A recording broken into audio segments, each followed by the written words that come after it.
The season of Key 3 is here, and that means a ton of different publishers and gaming shows are showing off what we can expect to see in the next couple of years in the overall sphere of gaming. And now we can include in that tally IndieQuest, run by Taylor the Gaming Shelf himself, which just recently had its second showing. At that show, there was a ton, and I truly do mean a ton, of awesome-looking new indie titles, and today I'm highlighting 5 that I think either look the most cool or are the most suited to our genre of turn-based strategy and tactics here on the channel. This is not to say that all these games don't look awesome, because they absolutely do. It was an absolutely phenomenal show this year, but I wanted to pick out my personal highlight. My name is Tom, otherwise known as Titanium Legman, and welcome back to the channel. Hello everyone, if you enjoy what I do, including my coverage of all things gaming news, especially turn-based strategy and tactics stuff, then a like on this video and a subscription to the channel would be very much appreciated. Thank you so much. Also, if you would be interested, I would recommend that you check out my Patreon. I don't often plug it, however, I have a bunch of big changes that are going to be launching in just the next couple of days. I'm working on a bunch of stuff in the back end, so if you're interested to see what exactly is going to be going on, go check it out. Link will be in the description, and maybe, just maybe, you'll decide that you want to help out the channel directly, which would be awesome. Yeah, so what games are we talking about today? We have 5 in store. I will have links to all of their Steam pages in the description, as well as IndieQuest itself, so I do recommend that you go and check them all out. Not going in any particular order, except for the last game, because you know I gotta save the best for last. First off, we need to talk about Diarama Break, a new turn-based tactics title coming from Studio Massimo Gattier, which I'm probably not pronouncing properly, my apologies, where while the battle maps themselves might be fairly small on a per-fight basis, the amount of maneuverability and positioning control that you have is quite different from a lot of your more traditional tile-based XCOMs and Fire Emblems and Final Fantasy Tactics and the like. There's going to be combat as well as dialogue in equal measure, where you will have decisions that you'll have to make that will influence the story and how characters perceive you, the type of thing I always enjoy seeing. In a world that has a very bio-steampunk thing going on, lots of blending of nature and technology, magic, and industry, it looks like it's going to have a very strong artistic style to it, which I'm very happy about. No release date for this one yet, but its Kickstarter has been fully funded, and there is currently a demo for it on Steam, so if you're at all interested, and I definitely think you should be, you can go and check this one out for yourself and see if it's going to be one that's going to be up your alley. Moving on now into a little bit of a curveball, we have Wing Valiant Record of Astera, which I feel is best described as Armored Core meets Valkyria Chronicles meets Macross, and I know that's going to be a heck of a blend, but for those of you who are into that type of thing, I can imagine you're already salivating, because I sure was when this trailer came up. In Wing Valiant, as you can imagine, you're going to be having some intense action-based mecha combat, where you're able to fight on the ground using various different arm and shoulder weapons, again, very a la Armored Core, as well as with some mechs being able to transform into fighter mode and get that sort of aerial Ace Combat Macross sort of feel, with an art style that, again, is very reminiscent of Valkyria Chronicles. However, that's not the only aspect of the game that is reminiscent of Valkyria, because you have the ability to actually pause and give commands and make the game flow a little bit more like a traditional JRPG in between those bursts of action RPG combat. There's full voice acting, a really strong art style, and a nice change of pace away from the more traditional post-apocalyptic, very brutalist, capitalist architecture of Armored Core into a lot more open fields, small towns, mountainous regions, rivers, plains, and the like that are going to be a very strong contrast to all of these really sick-looking, vibrant, and very loud mecha designs. Wing Valiant is coming to us courtesy of Tiger Team and does not yet have a release date nor a demo, but I highly recommend that you keep your eyes on this one. I think it's going to be extremely fun to play. Next up, we have Strategim Lost, another turn-based tactics title that has a very cool art style. It's a lot more grungy punk than something that we're normally used to seeing in the genre.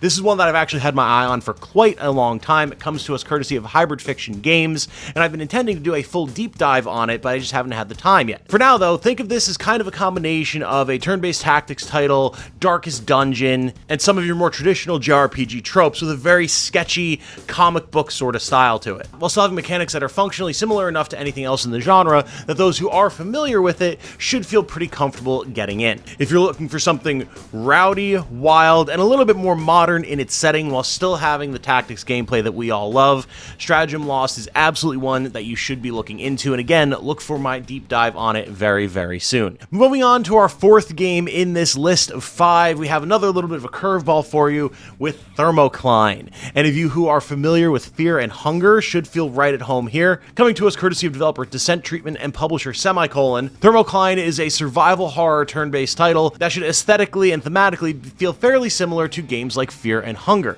So much so that, as the devs themselves have told me, Thermocline actually shares a composer for its OST with the Fear and Hunger games, which is very important because the atmosphere and OST of Fear and Hunger is a big part of what sets the overall tone of those games, and I expect it to be very much the same here. In Thermocline, you are a lone survivor stranded on a frigid corpse planet, quote unquote, which sounds absolutely horrifying, in the middle of a terrible blizzard. You have to find warmth, you have to find food, safety, and deal with all of the absolutely horrifying nightmares that are going to come across as you do try to do so. I always love a good, dreary, kind of depressing horror setting, and between the very foreboding, hand-drawn environments and some of the absolutely nasty monster designs, I expect the Thermocline is going to have a lot of horrifying detail to enjoy once it launches sometime in the near future. No release date or demo for this one yet, but again, if you're into RPGs, especially dark horror RPGs, this is one to keep an eye on. And now, finally, like I said, I had to save the best for last, and yes, I acknowledge I'm probably a little biased on this one, seeing as how I did actually announce it during IndieQuest myself. We could not get through a video like this without discussing Wicked Knight, Holy Knights, the newest game coming to us courtesy of Blind Coco Studios, developers of Gales of Nayeli, a title that I actually very recently reviewed on the channel and which is one of my favorite indie tactics games to come out in recent memory. While Gales of Nayeli itself had a lot of rough edges, it was an extremely strong title nonetheless. Wicked Knight, Holy Knights is looking like it's going to really be polishing all of those edges down for a much more refined, smooth, tactically thick title.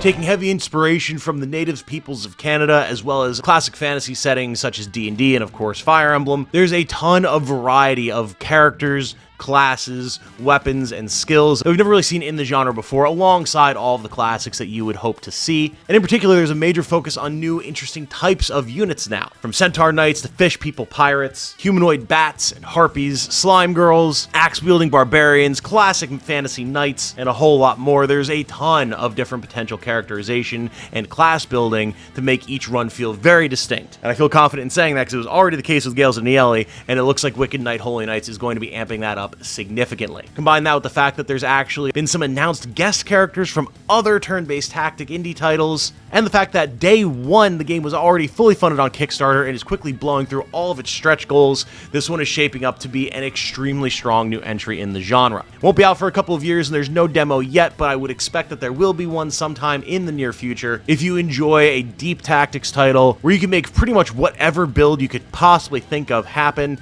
this is going to be one to keep your eye on, and I do highly recommend checking out Gales of Nayeli in the meantime if the sequel at all strikes your fancy. I know I'll have coverage of it as soon as I am able to. I'm extremely excited to get my hands on this one. And that, my friends, was my 5 definitely not biased top picks from IndieQuest 2026. Again, everything that was shown off here looked really cool, really stylish, and most importantly, passionately made by some of the smallest development teams that you can imagine. There is a lot to see here that I did not already mention, because to go through the whole show would take way too long. You can find both my stream VOD reacting to it and the original upload as well in the description, alongside links to all of these games' Steam pages. Seriously, check some of these games out. These are your up-and-comers, your dark horses, the people who are going to be going on to make some of the best games of the next decade, if not more. You can get in the door now, see what it is that they have to offer, and see how they grow over time, and they need your support to be able to continue to create the art that we all enjoy. If you check out any of these games or any of the others from IndieQuest, do please let me know in the comments down below. I'm very excited to hear what people are the most interested in, both for a content creation standpoint, so I know what y'all would like to see, and also just so we can chat, because I love this showcase, I love these games, and I think it's an awesome thing that Taylor's been putting on these last couple of years. For now, though, I think I'm going to wrap this one up here. My name has been Tom, otherwise known as Titanium Legman. Thank you all so very much for watching. Thank you to anyone who chooses to check out the Patreon. And most importantly, I hope that you all have a good night. Stay safe and healthy out there, everybody. And remember, be good to each other, y'all. Bye now.